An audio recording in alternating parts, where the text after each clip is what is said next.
Ya, puji nama Tuhan, Bapak Ibu Saudara dikasihi oleh Tuhan. Kita akan sama-sama merenungkan kebenaran firman Allah. Hari ini saya akan berikan tema mengenai kehadiran Allah ya, atau kehadiran Tuhan. Sudah kesekian kalinya mungkin saudara mendengar kami hamba Tuhan berbicara tentang kehadiran Tuhan atau kehadiran Allah. Tetapi seberapa sering kita pahami bahwa kehadiran Allah itu tidak karena inisiatif kita. Seringkali orang mencoba menciptakan area hadirat Allah dengan upayanya. Mencoba memproduksi atau mencoba menghadirkan Allah dengan sekuat tenaganya. Ya. Ini pernah terjadi ketika 450 Nabi Baal ya, itu mencoba menghadirkan Allahnya dengan berteriak, memukul-mukul dirinya. Bahkan tengah hari ketika Elia mengejek, ayo panggil Allahmu, mungkin lagi dalam perjalanan, mungkin lagi tidur. Bangunkan dia, teriak lebih keras. Mungkin dia lagi pengen sesungguh apa atau seingin apa. Kamu merindukan dia mendengar teriakanmu, mendengar doamu. Mereka sampai menoreh-norehkan ya, tubuhnya. Mereka coba menghadirkan Allah mereka.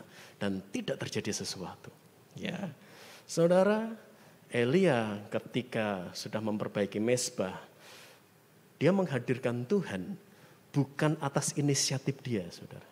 Walaupun memang dia sedang berdoa, tetapi ketahuilah, pahami bahwa Tuhan hadir bukan karena kita minta dia hadir. Memang setiap kali dalam pujian, setiap kali dalam doa, kami rindukan Engkau hadir, kami mengharapkan Engkau hadir. Ya, tetapi di pikiran kita harus terpola bahwa Tuhan hadir sebenarnya karena Tuhan sendiri yang berinisiatif dalam kehidupan kita. Ya, ketika ada doa yang dipanjatkan, Tuhan hadir. Ketika ada satu tindakan seseorang yang menyenangkan hatinya, Tuhan hadir. Ketika seseorang itu hidup berkenan di hadapannya, Tuhan hadir. Tetapi konsep kehadiran Tuhan pun harus kita pahami. Bukan berarti Tuhan itu datang hadir tek. Terus nanti setelah kita tidak doa, setelah kita tidak ibadah, Tuhan balik lagi ke surga. Ya, jadi jangan salah soal kehadiran Tuhan. Jadi seolah-olah Tuhan itu turun naik, didoakan, dia hadir, turun. Kemudian sudah selesai, naik lagi. Enggak gitu saudara ya. Nah, mari kita akan sama-sama melihat kehadiran Tuhan. Tema ini ya kita akan bahas sama-sama. Kehadiran Tuhan saya bagi menjadi dua bagian saudara. Yang pertama, kehadiran Allah atau kehadiran Tuhan secara mutlak. Di mana dia hadir di segala tempat. Dia hadir di sorga, dia hadir di bumi karena dia maha hadir. Ya. Kita baca ayat ini sama-sama, Mazmur 139 ayat ke-7, 2, 3. Kemana aku dapat pergi menjauhi rohmu, kemana aku dapat lari dari hadapanmu.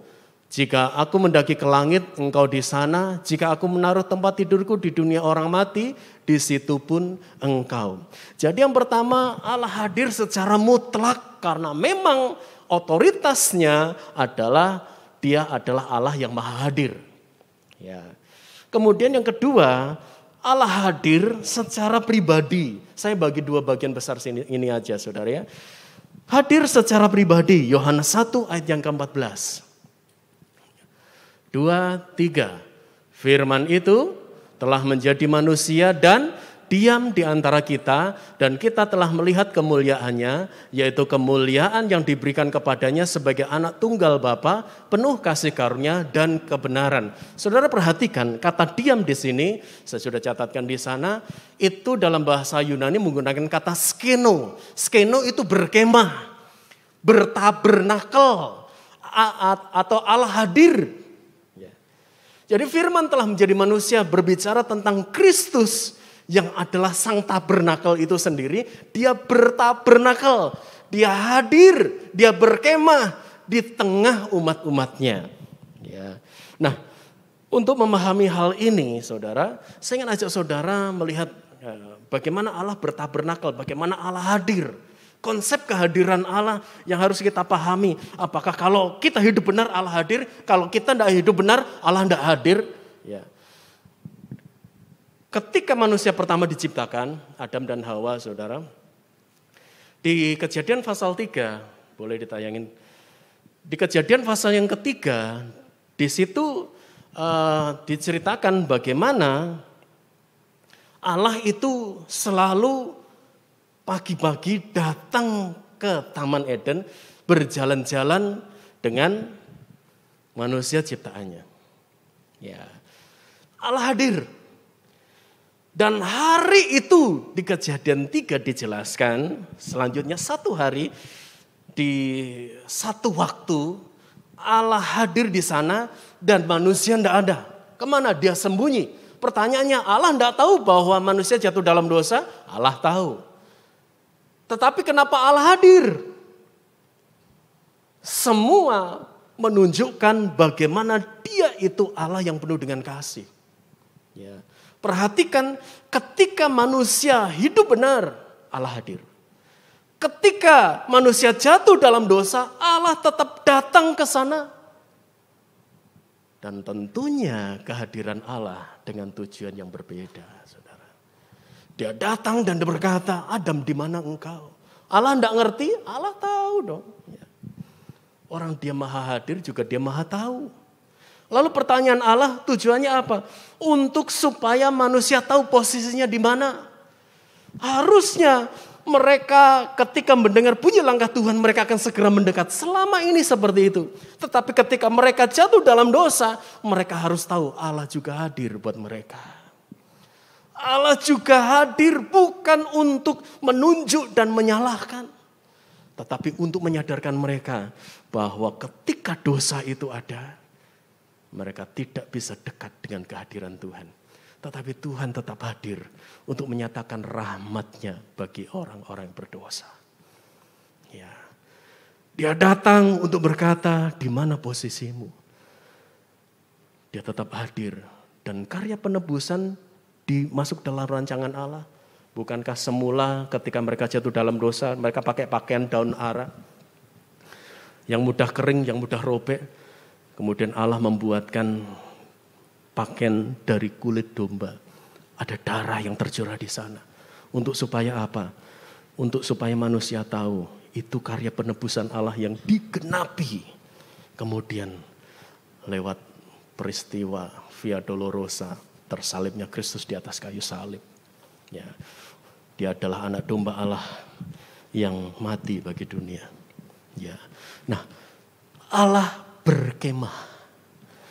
Tujuan Allah berkemah adalah karena Allah ingin tinggal di tengah umatnya. Ya. Di saat kepemimpinan Musa, ketika Musa membawa umat Allah keluar dari Mesir, keluar dari perbudakan, maka Allah bilang, Musa, kamu naik. Ya. Kamu lihat, Allah mulai lihatkan kemah suci beserta perlengkapannya. Ya. Allah perlihatkan itu, next. Ya. Allah perlihatkan itu, saudara. Buat itu. Dan akhirnya Musa buat, saudara. Ya. Semua perabotannya ada di sana. Ya. Ketika masuk ke halaman tabernakel, ada mezbah korban bakaran. Saudara lihat tanda panah merah di sana. Disitulah terjadinya penebusan. Orang harus mempersembahkan korban di sana. Ya. Dan setelah itu maju masuk ke bejana pembasuhan atau kolam basuhan. Mencuci tangan, membersihkan diri. Ya. Dan kemudian ada tirai, saudara lihat panah kuning itu. Ya. Disitulah kemah suci ada. Ya. Kemah suci isinya apa? Next. Ya. Di kemah suci ada kaki dian emas. Ya, yang lampunya tidak boleh padam. Harus dijaga supaya tetap menyala. Kemudian ada meja roti pertunjukan warna ungu, saya kasih tanda panah di situ. Ya. Ada 2 tumpuk, setiap tumpuk ada 6. Ya, jumlahnya semuanya 12.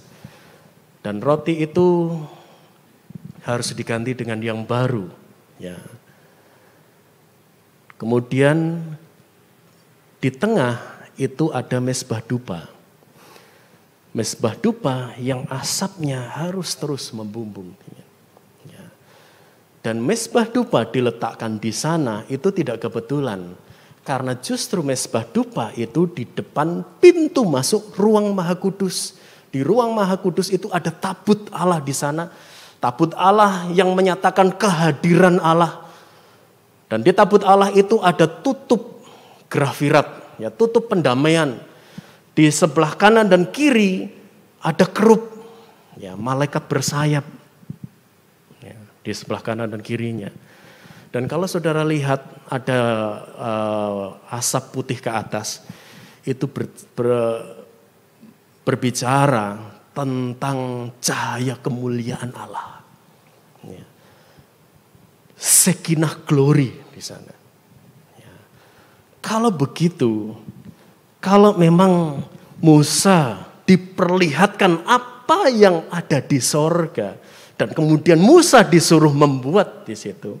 Ya. Tujuan Allah apa? Ini kan zaman perjanjian lama. Kita hidup di zaman perjanjian baru. Apa maknanya buat kita? Ya. Saudara, kalau boleh mundur kembali lagi ke gambar yang pertama tadi. Semua punya arti. Ya, secara umum saya bisa menjelaskan secara sederhana kepada saudara. Ketika masuk ke halaman, ketemu dengan mezbah korban bakaran, disitulah titik pertobatan seseorang. Titik seorang untuk mau mempercayai, menerima Yesus, dan percaya kepadanya bahwa dialah anak domba yang sudah tersembelih. Dialah Mesias sang penebus dosa. Karena disitulah karya keselamatan Allah dinyatakan. Jadi ketika masuk, berarti orang itu tahu bahwa dia harus masuk dalam pertobatan. Ya. Dan kemudian maju ketemu dengan bejana pembasuhan. Bicara tentang baptisan air. Ya. Membersihkan diri. Ada identitas baru.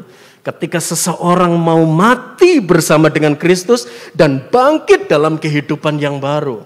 Jadi baptisan air itu bukan sekedar sakramen, tetapi itu bagian dari perjalanan seseorang ketika dia harus sampai ke dalam ruang Maha Kudus. Di zaman perjanjian lama, memang orang tidak bisa begitu saja masuk ke ruang kudus, apalagi ke ruang Maha Kudus. Ruang kudus hanya imam yang boleh bertugas di sana. Kemudian ruang Maha Kudus hanya imam besar yang boleh masuk ke sana. Ya. Nah sekarang di gambar berikutnya, ketika masuk ke ruang suci atau ruang kudus, maka pintu untuk masuk ke ruang kudus itu berbicara tentang baptisan Roh Kudus. Ya. Seseorang menjadi milik Kristus tidak cukup dia percaya kepada Yesus saja. Tidak cukup dibaptis saja, baptis air. Tetapi dia harus masuk dalam baptisan Roh Kudus. Dan ketika masuk dalam baptisan Roh Kudus, maka akan ketemu dengan kaki dian emas yang berbicara tentang terang Roh Kudus. Ya, ada 7 cabang berbicara tentang kesempurnaan karya Roh Kudus yang akan dinyatakan bagi gereja Tuhan. Ya. Kemudian ada meja roti pertunjukan, bicara tentang firman. Jadi orang percaya harus punya pengalaman dengan firman Tuhan. Harus punya pengalaman dengan firman Tuhan. Kemudian mezbah dupa itu berbicara tentang doa penyembahan kepada Tuhan. Yang terus harus asapnya membumbung ke atas. Ya. Dan tidak kebetulan dia berada di depan pintu ruang Maha Suci. Ya. Jadi artinya mesbah dupa, doa penyembahan itu sebenarnya sarana tempat di mana orang siap masuk dalam ruang Maha Kudus. Berjumpa dengan Allah di sana. Ya. Di perjanjian lama tidak bisa sembarangan orang. Tetapi saudara lihat ketika Yesus menyerahkan nyawanya mati di atas kayu salib. Tirai ya, ruang Maha Suci itu robek dari atas ke bawah. Sobek dari atas ke bawah berarti yang nyobek itu dari atas, dari Allah sendiri. Kalau sobeknya dari bawah ke atas, model sobekannya beda. Ya. Ini sobek dari atas ke bawah untuk menunjukkan Allah yang merobeknya. Maka Ibrani katakan, karena karya penebusanlah yang membuat kita sekarang bisa masuk ke ruang Maha Kudus. Kita bisa mengalami di mana ada pendamaian di sana. Grafirat Allah yang mendamaikan kita. Ya. Kerup kanan dan kiri berbicara Allah Bapa, Allah Roh Kudus. Tutup pendamaian berbicara tentang Yesus sendiri. Dan cahaya kemuliaan Allah itulah yang harus bersinar dalam kehidupan kekristenan kita. Jadi ternyata tidak cukup kita itu hanya ada di halaman, saudara. Tidak cukup percaya Yesus saja. Tidak cukup dibaptis. Karena Wahyu bilang bahwa ukur bait Allah. Ya. Saudara, bait Allah disuruh diukur. Ya.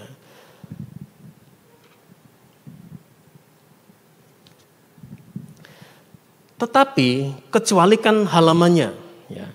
Karena kalau halaman itu tidak diukur. Mengapa halaman tidak diukur?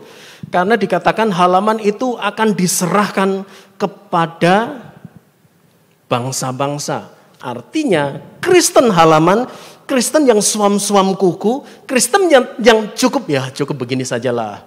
Yang penting sudahlah ke gereja cukup ya. Yang merasa cukup justru itu akan membuat dia akhirnya kalau toh masih hidup akan mengalami masa antikris, dia akan tertinggal. Ya.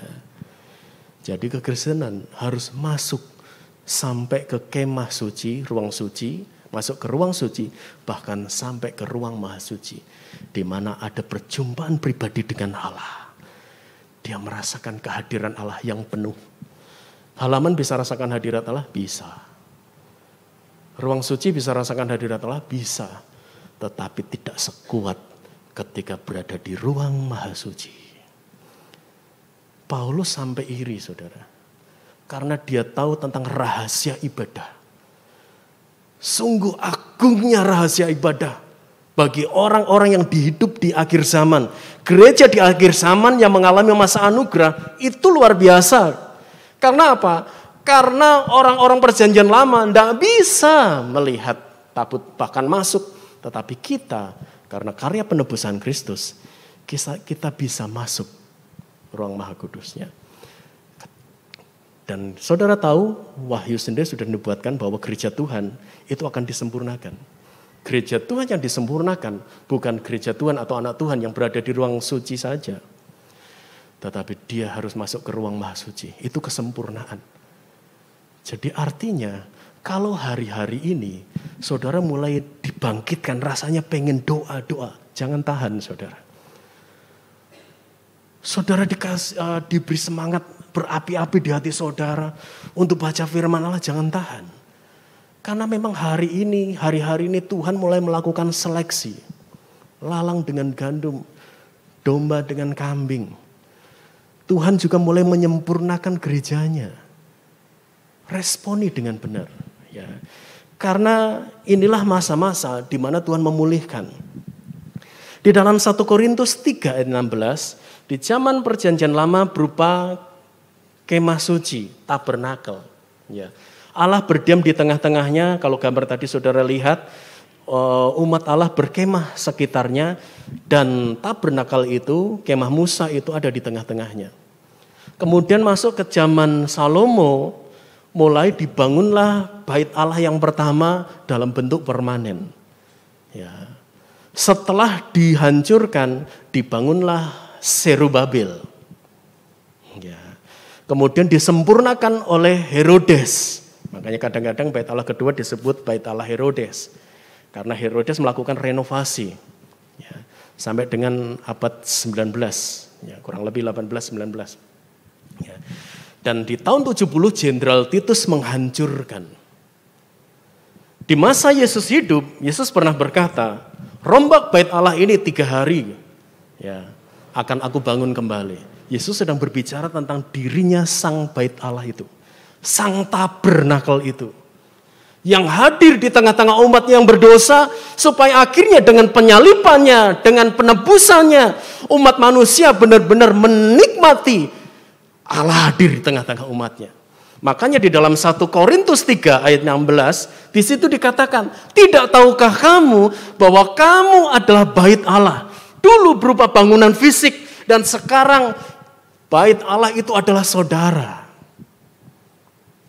Ya. Bait Allah itu saudara. Ada ruang Maha Kudus di sana. Ya. Ada pengalaman-pengalaman rohani di sana. Yang harus saudara hidupkan. Ya. Ada orang minta Tuhan hadir di bait suci. Tapi tidak pernah minta Tuhan hadir selalu di dalam hidupnya. Ya. Tuhan, Engkau hadir di sini. Tapi tidak pernah berkata, Tuhan hadir di sini. Kenapa? Kalau dia hadir di sini, saya tidak bisa bebas lagi. Ya. Padahal sebenarnya Tuhan hadir sudah di sini. Kenapa? Sudah dikatakan, kamu adalah bait Allah. Dan roh Allah diam di dalam kamu. Roh Allah diam di dalam diri kita. Jadi artinya kekudusan mutlak itu ada dalam hidup kita. Iblis berusaha merusak bait Allah.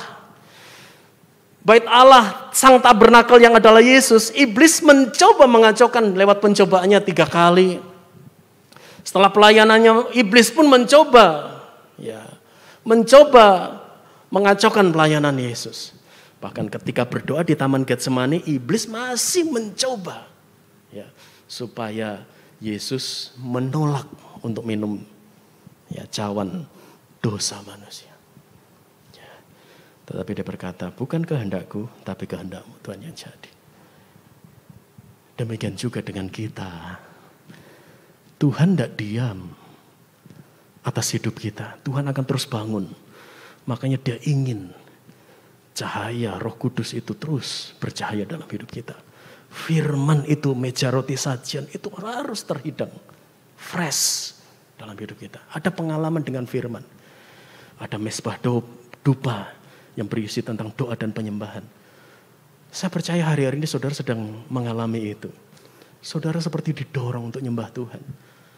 Saudara sedang melakukan aktivitas rasanya pengen nyembah aja. Menyembah pun tidak harus berlutut. Menyembah pun tidak harus saudara minta tempat khusus, enggak. Karena mungkin waktu keadaan tidak membuat saudara bisa meninggalkan tempat itu, hati saudara bisa menyembah Tuhan. Sementara saudara melakukan aktivitas. Ya. Kenapa? Karena Tuhan ingin mesbah dupa itu tetap membumbung tinggi. Membuka tirai ruang Maha Kudus. Supaya apa? Sekinah glory, cahaya kemuliaan Allah bersinar penuh dalam hidup kita. Ya. Saudara, ada begitu banyak kekayaan rohani yang dapat kita nikmati di dalam hubungan yang akrab dengan Allah. Saat kita sungguh-sungguh terkoneksi dengan hadiratnya. Ya. Mazmur 91 ayat 14 dikatakan, sungguh hatinya melekat kepadaku. Maka aku akan meluputkannya, aku akan membentenginya sebab ia mengenal namaku. Saudara, seringkali orang salah paham dengan ayat ini. Seolah-olah Tuhan menolong, ya, tanpa pernah melihat proses bagaimana Tuhan membawa seseorang untuk hatinya melekat kepada Tuhan. Ya. Jadi hati yang melekat kepada Tuhan itu dulu, ya. Di mana di situ memang terpelihara tabernakel, yaitu hidup kita. Ya. Hati yang melekat kepada Tuhan tidak terbentuk secara instan, tetapi dibangun melalui setiap proses yang terjadi. Bukan juga karena didasari atas mujizat yang terjadi, tetapi melalui persekutuan keintiman dengan Tuhan setiap hari. Ya. Jadi saudara, jangan bangun penyembahan, jangan bangun doa hanya karena saudara mengharapkan mujizat. Setelah mujizat terjadi, selesai doa itu. Enggak, bukan begitu saudara. Ya. Mezbah dupa itu penyembahan, bukan permohonan. Penyembahan kepada Tuhan. Ya. Karena kalau orang didasari kepada mujizat, sudah terjadi mujizat, lupa untuk menyembah Tuhan. Ya, Wahyu 21 saya tutup ayat 3 dan 4. Lalu aku mendengar suara yang nyaring dari tahta itu berkata, lihat, kemah Allah ada di tengah-tengah manusia dan ia akan diam bersama-sama dengan mereka. Mereka akan menjadi umatnya dan ia akan menjadi Allah mereka.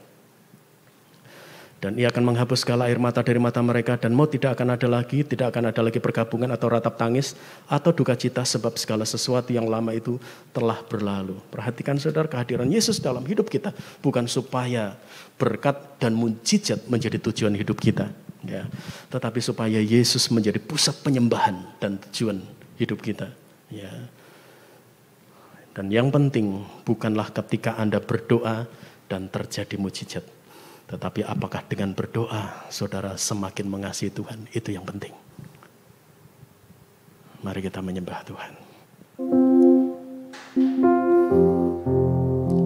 Dia hadir dalam hidup kita, karena memang kita adalah bait sucinya. Dan apapun kesalahan yang mungkin kita buat hari-hari ini, tidak akan mengubah hati Allah untuk terus membuat tabernakel di dalam diri kita itu tetap hidup. Karena dalam setiap perjalanan hidup kita, Tuhan akan perhadapkan kita kepada proses, pergumulan, kesulitan untuk membuat kita sadar dan menyadari kesalahan kita, untuk memperbaiki hidup kita, dan supaya kita kembali menempatkan hidup kita